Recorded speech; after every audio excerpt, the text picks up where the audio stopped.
Her words sliced through the thick layers of doubt that had wrapped around my heart for so long. That night, I stayed up editing my resume, writing cover letters, practicing interviews, and reading everything I could about Maxwell. I didn't sleep, but I didn't feel tired. For the first time in a long, long while, I felt alive. On interview day, I walked into Maxwell's office. Floors gleaming with white marble, windows stretching up to the sky, reflecting the sharply dressed professionals striding confidently inside. Me, in a hastily rented gray suit, a misfit among the polished crowd. But I held my head high. I wasn't here to beg, I was here to prove. The interview lasted almost 2 hours. They fired every tough question imaginable: investment strategies, risk management, macroeconomic analysis. Every time I answered, I repeated to myself, I've come this far. There's no turning back. 1 week later, while folding laundry in my cramped apartment, my phone rang. "Olivia Evans," a deep male voice asked. "Yes. We are pleased to offer you a position as an investment analyst at Maxwell Investment Group. Congratulations." I collapsed onto my bed, unable to hold back the tears. But these were tears of triumph. The early days at Maxwell were pure hell. Crippling pressure, endless late hours, thick stacks of reports, demanding clients. Many times, I thought I would break. But every time I wanted to quit, I thought about the cabin my grandparents sold for me. I thought about the cold eyes of my mother in Madison that night. And I hurled myself into the work like a moth into flame. While my colleagues left for home at 5 p.m., I stayed until 10 p.m. When they gathered at bars on weekends, I sat alone in my room, analyzing markets, studying new investment strategies. When I was assigned a small portfolio for a startup tech company, I seized the opportunity like a starving person grabbing bread.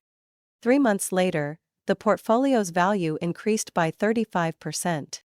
A number that made the entire Maxwell office take notice. "Olivia, the way you turned that messy portfolio around is truly impressive," my department head said, his eyes full of genuine recognition. "I think you have what it takes to go far." The first promotion came after a year, along with a bonus I had only ever dreamed about. I spent that first bonus buying a car, not a flashy sports car, but a luxurious SUV, strong enough to take my grandparents on weekend drives whenever they wanted.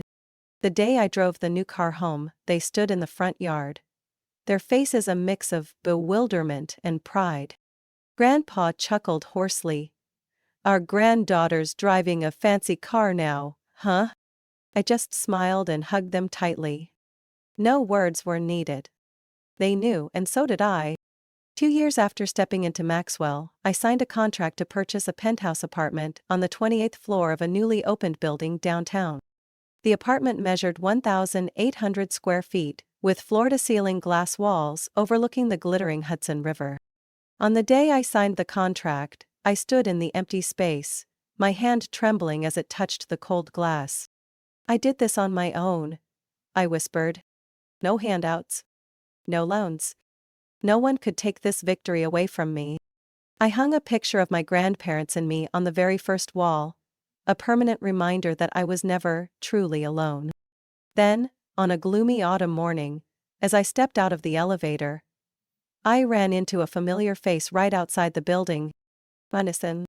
She stood there in Lululemon gym clothes holding a smoothie, her mouth dropping open when she saw me. "Olivia!" she gasped as if seeing a ghost. I smiled, slowly lifting my cup of hot coffee, and replied casually, "Hey Madison, I live here." I pointed upward, to the top floor where my penthouse was located. In that moment, for the first time in my life, I saw raw envy flash across my sister's eyes. I thought that after running into Madison outside the building, the chapter between me and my family would finally close. But I was wrong. And as always, they managed to make things worse. One late evening at the end of March, while reading financial news under the warm golden lights of my living room, my phone rang. Seeing Mom flash on the screen, I froze for a few seconds. All these years, she had never reached out first. Part of me wanted to hit ignore, but curiosity won. I picked up. "Olivia, hi, sweetheart." My mother's voice was syrupy sweet. So fake it made my skin crawl. "Hi, Mom," I replied coolly. "Wow, hearing your voice makes me so happy. Your father and I were just around your area, wondering if we could stop by for a little visit." "Around, up by?" I squinted at the screen. Something smelled fishy. But, fine, I wanted to hear what they were scheming. "Sure," I answered flatly. "Come over." 15 minutes later, the doorbell rang. I opened the door. And there stood my parents, oddly polished and neatly dressed. Mom's eyes swept quickly across my living room, lingering on the Italian leather sofa and the glass walls with sweeping city views. "You're living really well," she said, unable to hide her mix of surprise and jealousy. I smirked. "Come in." They sat down stiffly, like people about to negotiate a high-stakes deal. I sat across from them, arms crossed, waiting. "Olivia?" My father cleared his throat. "The thing is, Madison is getting married to Nathan." I nodded. "I know." Mom immediately chimed in, voice dripping honey. "We promised Nathan's family that we'd cover half of the wedding costs. But the expenses have gone higher than we expected." I blinked slowly. I could already guess the next words. "The total cost is about $300,000. Mom continued, her face slightly flushed. "We need about $150,000 to cover our share." The room fell into dead silence, broken only by the ticking of the wall clock. Finally, I tilted my head, staring straight at them. "So you're here to ask me for money?" "Not ask," Dad waved his hands frantically. Just a loan. We'll do up proper papers. We'll pay back everything." I almost laughed out loud. "A loan?" I sneered. "Like the loan I begged you for when I wanted to go to college? When I offered to sign an official contract with interest?" Mom's face immediately darkened. "Olivia, don't dig up the past," she snapped. I think." I leaned forward, my voice as cold as steel. "The past is the only thing that shows us who was truly family, and who just used me as a tool." Dad fidgeted with his tie awkwardly.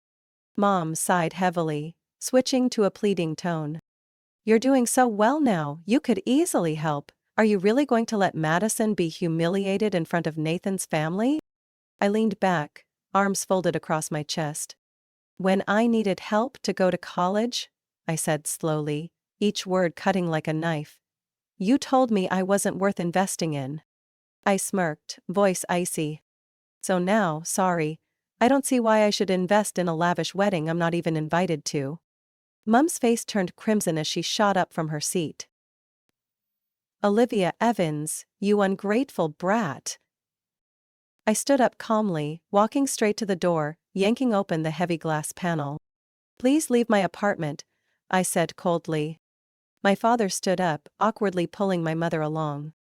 "You'll regret this," my mother screamed before disappearing behind the slamming door. I stood there in silence, listening to their footsteps fade down the hallway. No more tears. No more pain. Only a cold, brilliant peace, like sunlight piercing through ice. That night, I stood by the glass window, staring at the distant lights across the river. A chapter had closed. And I finally had full control to write the rest of my story without those who had belittled, drained, or used me. I took a sip of red wine and smiled. Madison would have her wedding. My family would go on pretending I never existed. And me? I would keep moving forward, proud, without ever looking back. I thought after throwing my parents out of my apartment it would be the end. I was wrong. They didn't just knock on my door. They knocked on the whole town's. Just a few weeks later, the rumor started spreading like wildfire in a dry season.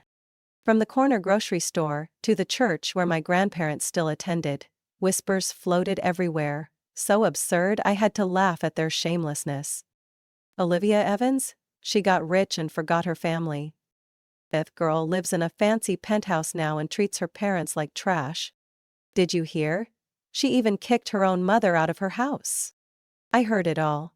While standing in line at the supermarket, walking through the park, even attending church services.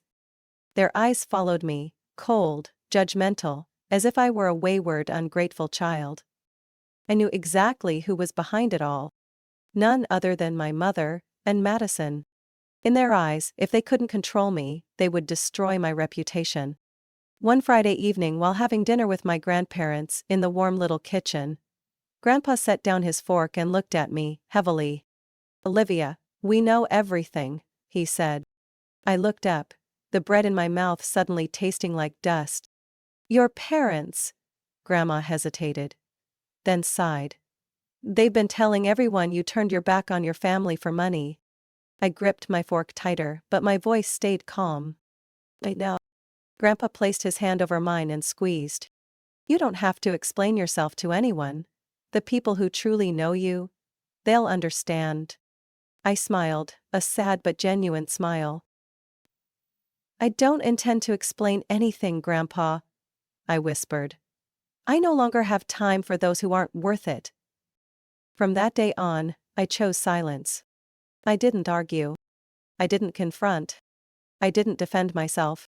I let the rumors swirl around me like toxic wind, blowing past, fading on their own. Because I understood, answering them would only fuel the fire. Instead, I poured my energy into work, into growing investment portfolios, into peaceful dinners with my grandparents, into the freedom I had earned through years of painful sacrifice. One Saturday afternoon, while sitting in my favorite cafe reading market reports, Lisa, my old college friend, texted me. "Have you heard? Madison and her family are bad-mouthing you everywhere. But don't worry, a lot of people aren't buying it." I smirked, typing back, "Thanks, I'm fine." A week later, I received an email from the company. I was nominated for the position of senior investment manager. A step I had never dared to dream would come so soon. I threw myself into work even more fiercely, proving myself through results, through growing profits, through handshakes and nods of respect at board meetings. With each new stone I laid for my future, the rumors around me grew smaller, more irrelevant. One evening, sitting with my grandparents under the porch roof, gazing at a sky ablaze with stars, Grandma gently said, "You know, Olivia, people can only talk behind your back when they can't reach you." I nodded, biting my lip to stop tears from falling. Grandpa added, his voice deep and warm, "You chose the hardest road. Not hating, not retaliating. And that's the greatest victory of all." The breeze blew softly across the porch, carrying the scent of fresh grass and the sweet pride that hung quietly between us. I leaned my head against Grandma's shoulder, closing my eyes, letting myself be wrapped in pure peace. The town still buzzed with gossip, but I no longer really heard it. I was busy preparing strategic presentations for the board of directors.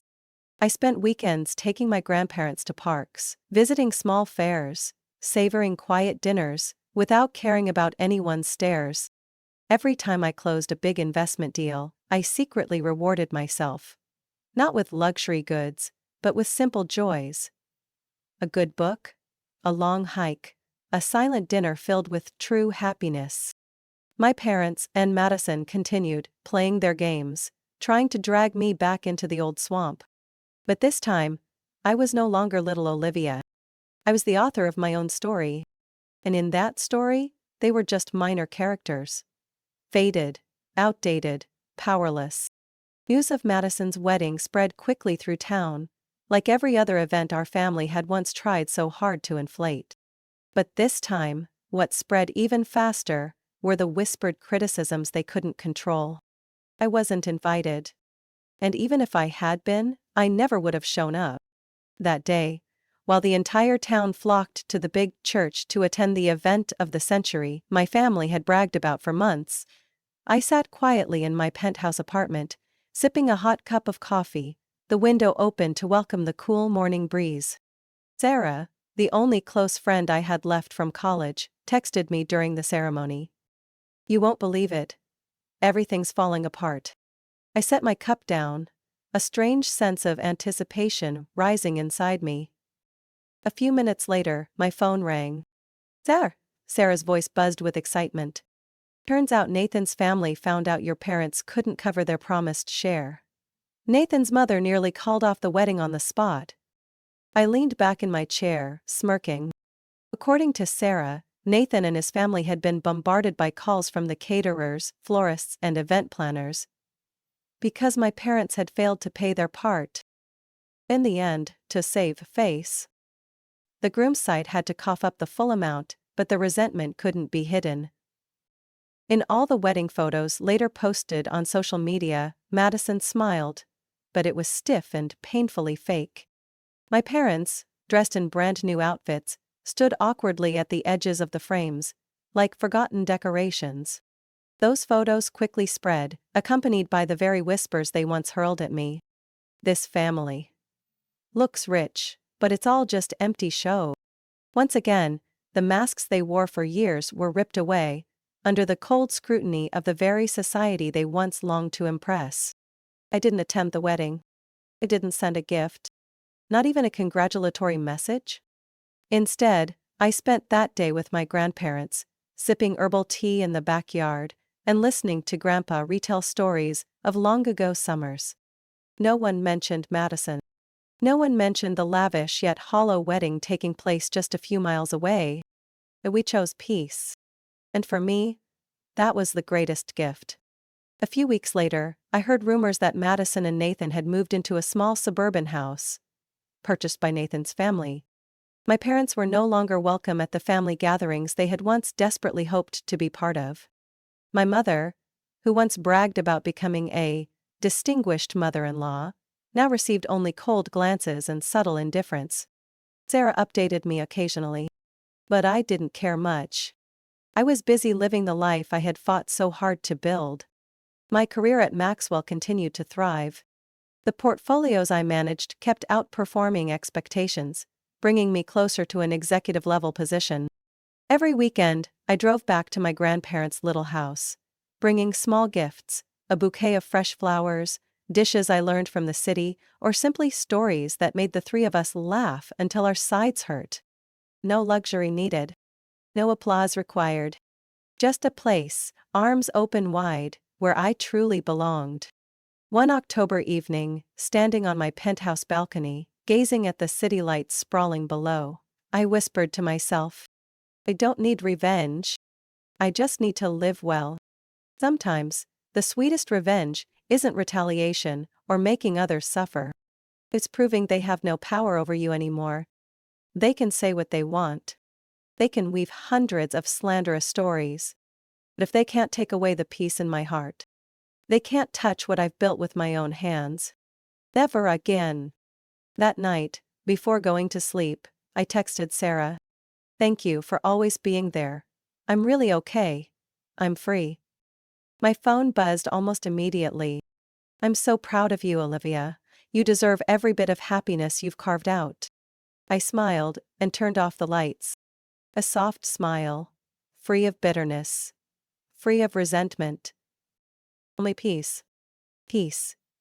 The precious gift I fought my whole scarred childhood to achieve. And I swore I would never lose it again. Olivia's story reminds us that not everyone born into our family is truly family.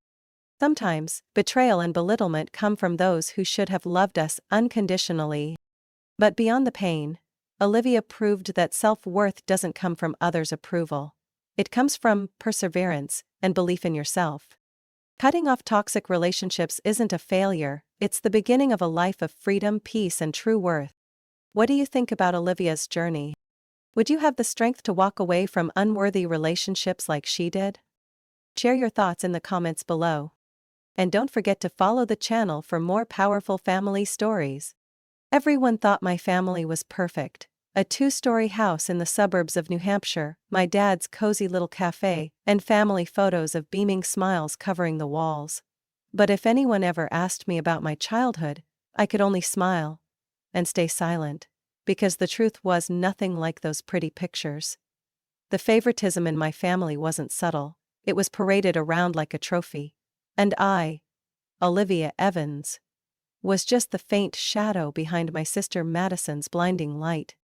Madison was exactly 2 years older than me, but from the beginning, the gap between us was more than just numbers.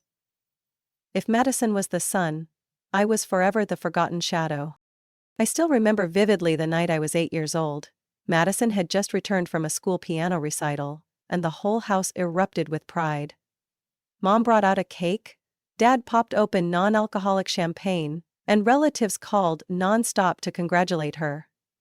I stood silently in the corner, still clutching the second-place art contest painting I had won at school. No one asked. No one looked. My certificate flipped face down on the table from a stray breeze, just like my presence in this house, unnoticed. Every birthday of Madison's was a grand event.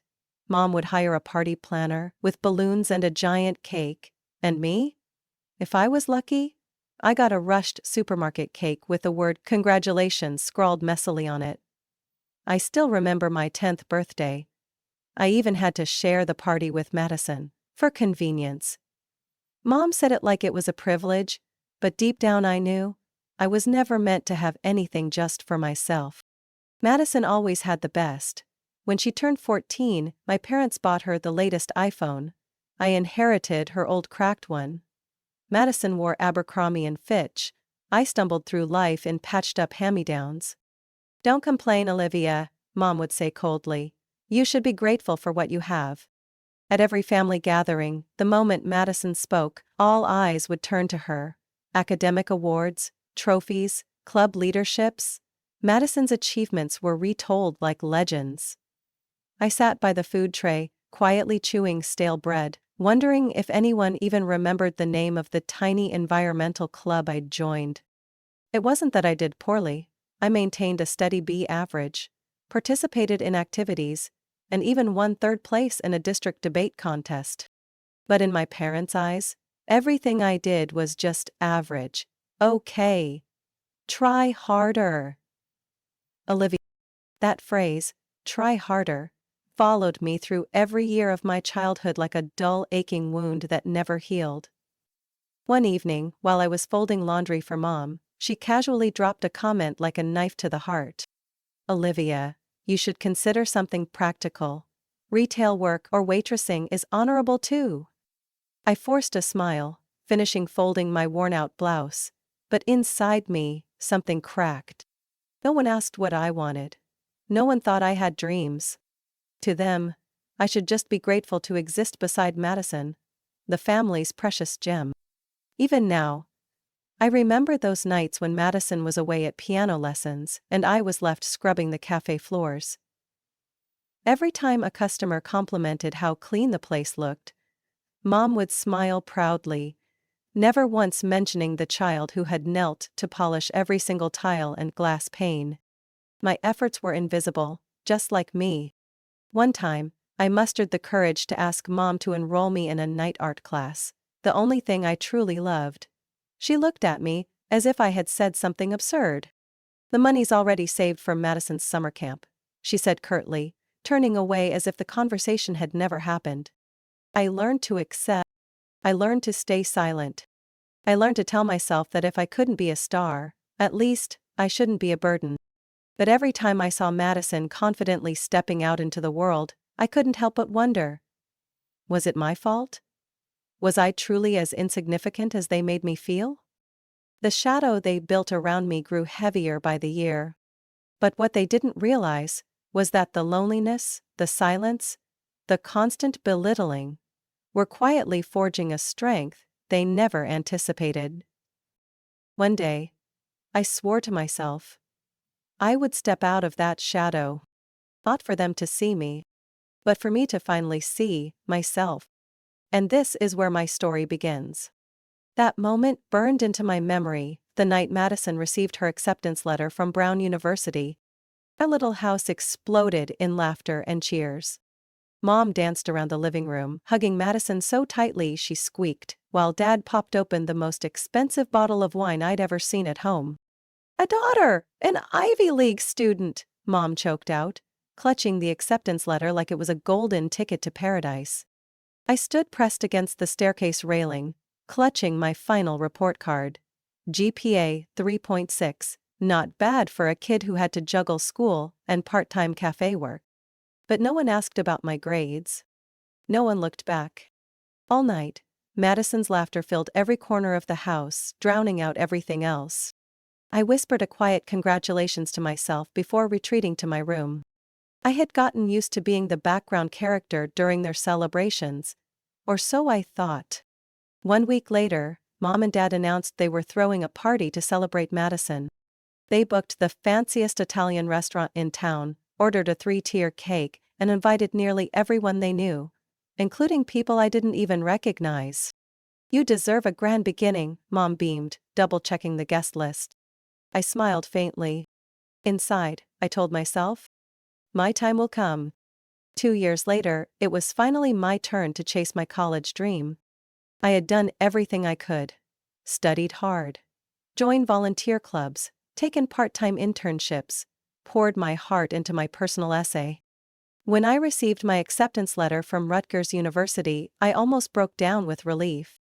I clutched the letter and ran to the living room where my parents were watching TV. "I got in," I shouted, heart pounding. "I'm going to study financial management. Rutgers University." Dad looked up blankly. Mom offered a tight smile and muted the TV. "Rutgers?" she repeated, as if the name was a stain on the carpet. "Not Brent." I blinked hard, forcing my voice to stay steady. "I did my research. Their finance program is strong, and the tuition isn't too expensive. If you could help with the initial costs." Mom laughed. A short, cold bark. "Olivia, get real. We don't have spare money for whimsical experiments." I froze, unable to believe what I was hearing. "But you saved for Madison." Dad set his glass of water down heavily on the table. "That was different," he said evenly. "She had a clear future. She was a worthy investment." I swallowed hard. "And me?" Mom crossed her arms. "You," she said, shaking her head. "You should be practical. Manage the cafe maybe. That's a more secure future than wasting money on a useless degree. No congratulations. No hugs. No proud looks. Just a cold, solid wall standing before me." "I could work while studying," I pleaded. "I'll take out a loan. You just have to co-sign." "We don't borrow," Mom cut in sharply. "It's a family principle." I looked at them. The two people I once loved the most. Now nothing but stone statues. "You wouldn't even have to pay much," I whispered, almost begging. "Just help me get started." "No," Dad said, final and absolute. "We did enough for Madison. Now it's your turn to take responsibility for your own life." I stood there for a few more seconds, waiting for a miracle. But nothing came, except the icy silence. That night, I sat alone in my room, the soft yellow light casting a glow over the college acceptance letter lying on my bed. Tears streamed down my face, but I didn't wipe them away. I let them fall, drop by drop, like a funeral for my last illusions. By dawn, I wasn't crying anymore. I sat up straight, carefully folded the letter and tucked it into a drawer. If they didn't believe in me, I would believe in myself. If they wouldn't support me, I would find my own way. If family wasn't the place where dreams took flight, I would grow wings on my own. And I knew exactly who I needed to find. The only ones who had ever looked at me with true belief, my grandparents. I mustered every ounce of courage and walked to their small house at the end of Elm Street, my hands trembling as I knocked. When Grandma opened the door, all it took was one look and I broke down. I told them everything, holding nothing back. The pain, the humiliation, and the fragile hope I still clung to. Grandpa gripped my shoulder, his wrinkled face full of anger. "No grandchild of ours will ever give up their dreams because of selfish adults," he said, his voice shaking with fury. And when I looked into his warm eyes, for the first time in what felt like forever, I felt like I mattered. I didn't know how hard the journey ahead would be. Then you knew. I wouldn't give up. Because the dream was mine, and I would fight for it. Grandma's kitchen always smelled like baked apple pies and old damp wood from decades past. I sat at the chipped wooden table, my hands clasped tightly together, overwhelmed by shame and despair. Grandpa sat across from me, deep in thought, while Grandma busied herself pouring tea, as if moving her hands would ease her heartache. I tried talking to them, I choked out. I begged, but they— No need to say more, Grandpa interrupted, his voice low and solid as bedrock. We understand. Grandma's gentle eyes rested on me, but her hands shook slightly, spilling a few drops of tea onto the saucer. We won't let you give up just because your parents are blind, she said, her voice frail but firm. I shook my head, tears spilling down my cheeks. I don't want to burden you. I just need a little support, a small amount. Grandpa leaned on the table, his eyes suddenly blazing as if he had made the most important decision of his life. This house. He took a deep breath.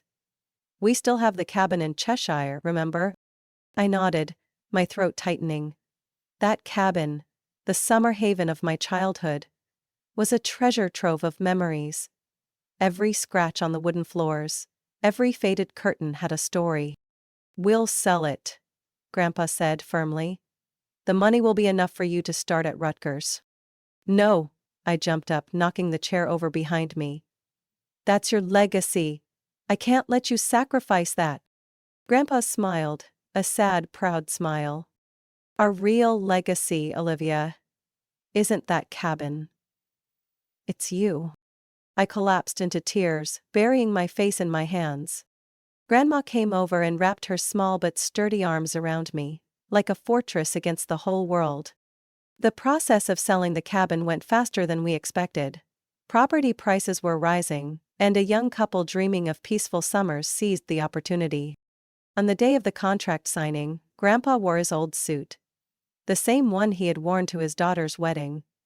And Grandma wore a faded floral dress. I came along, clutching my Rutgers enrollment papers tightly in my bag. When Grandpa signed the final paper, I noticed his hand tremble. Not from hesitation, but from heartbreak. We're buying our granddaughter a future, he said softly, as if to reassure himself. On the drive back, none of us said much, only the sound of the wind whistling through the cracked window, carrying the smell of freshly cut grass and the heavy breath of unspoken dreams. That evening, we sat in the small kitchen, eating simple sandwiches and drinking plain water. No party, no fireworks. Just the sparkling pride in their eyes, and my heart, warm for the first time in a long, long while. The enrollment process was quickly completed. With the money from the cabin sale and a few small scholarships, I officially became a student in investment management at Rutgers University. The day I prepared to leave their house for school, New Hampshire's sky was heavy with thick gray clouds, as if the sky itself was mourning with us. My suitcase was ready, my old backpack slung over my shoulder. I turned for one last look at their small house. Grandpa placed his hand on my shoulder. You may stumble, Olivia, but you'll never fall. You were born to fly. Grandma tucked a small paper bag into my hand. Homemade cookies. No matter where you go, remember, you always have a home to come back to. I hugged them tightly, feeling the steady beat of their hearts. The hearts that had saved my life. The bus arrived. I climbed on, sitting by the window, resting my forehead against the cold glass. As the bus pulled away, I saw them standing there, waving, small but unyielding, until they disappeared into the mist. The Rutgers dorms were simple, nothing luxurious. But to me, they were heaven. I pinned a small family photo on my desk, just Grandpa, Grandma, and me, and started a new chapter. Each day, I studied harder than anyone else. Not for grades. Not to prove anything to Madison or my parents. But because I carried the sacrifices of my grandparents in every breath, every step I took. Every time exhaustion threatened to crush me, I just needed to remember the day they sold the cabin. To remind myself that quitting wasn't an option. Couldn't be. Would never be. 4 years of college passed in the blink of an eye, but every day was a battle. I graduated with my degree in investment management, not with the best GPA, but with the resilience no school could ever teach. The job market was even bleaker than I expected. I sent dozens of applications, attended countless interviews, received an avalanche of rejections. Every time I failed, I remembered the look in my grandparents' eyes the day they sent me off. And I clenched my fists tighter, pushed forward. Finally, a small trading company named Hamilton & Co., located in the city's outskirts, offered me a position. Not a prestigious firm, not a high salary, but it was my first door. The day I received the confirmation email, I jumped up in pure joy in my tiny room with peeling walls. I signed the lease for a small apartment on Willow Street. Cramped, old, but for the first time in my life, a place I could call home, through my own efforts. I paid my own utilities, bought old dishes from thrift stores, assembled a rickety wooden bookshelf myself. No one helped. No one congratulated me. But I had never felt prouder of myself. One Thursday afternoon, while struggling through a financial report at my tiny 3-desk office, my phone suddenly rang. Madison's name flashed across the screen. I stared at it for a few seconds before answering. "Olivia! It's been so long." Madison's voice was sugary sweet, but I was old enough now to hear the falseness behind every syllable. "Yeah, it has," I replied, cautious. "The family's having a gathering this weekend," she continued. "Nathan and I would love to invite you over for dinner to celebrate your new job. And by the way, I'm getting engaged." I stiffened. Engaged? No prior notice? No real conversation in years? And now, suddenly, a grand announcement? Still, a small part of me nurtured a fragile hope that maybe, just maybe, the family had changed. Maybe this time, they would truly be proud of me.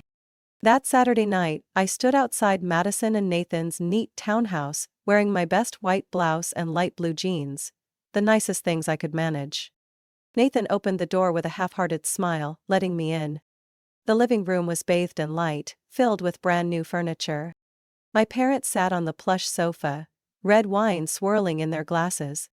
"Probably a long time no see," Mom chirped, her smile never reaching her eyes. I forced a neutral tone. "Hello everyone." Dinner started with shallow questions and hollow laughter. Then, as if she couldn't hold it back any longer, Madison dropped the first bomb. "You're working at Hamilton & Co., right?" She raised an eyebrow, feigning innocence. "That company. Is it mostly managing assets for small shops?" I nodded. "Yes.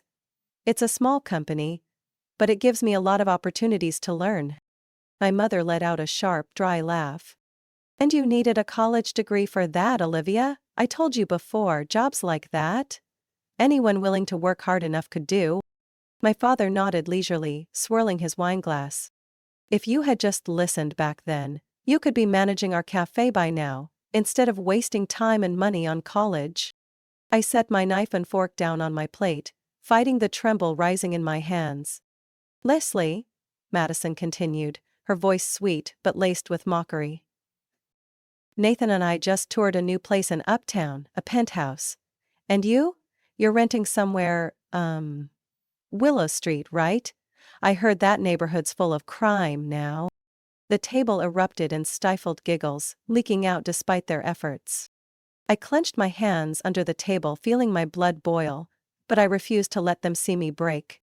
I looked Madison straight in the eye and smiled.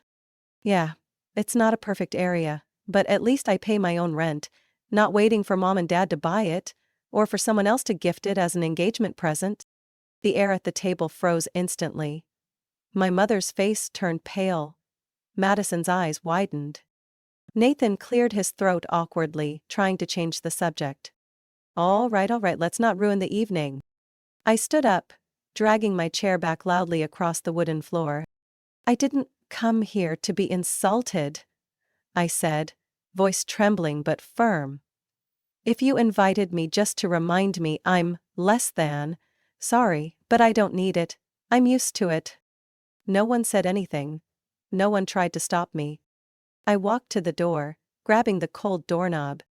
Before leaving, I turned back and gave them one last look. A gaze, stripped of any sadness, leaving only disdain. "Congratulations on the wedding, Madison," I said, a faint smile playing on my lips. "But don't forget, the ones who truly stand tall aren't those who have the most.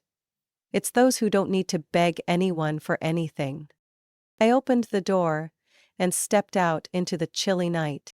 The wind whipped across my face, cold, yet strangely freeing. That night, I sat on the floor of my tiny apartment, clutching a cup of hot tea, staring at the glittering stars through the old window. I knew I hadn't achieved great success yet. I knew I hadn't reached my dream heights.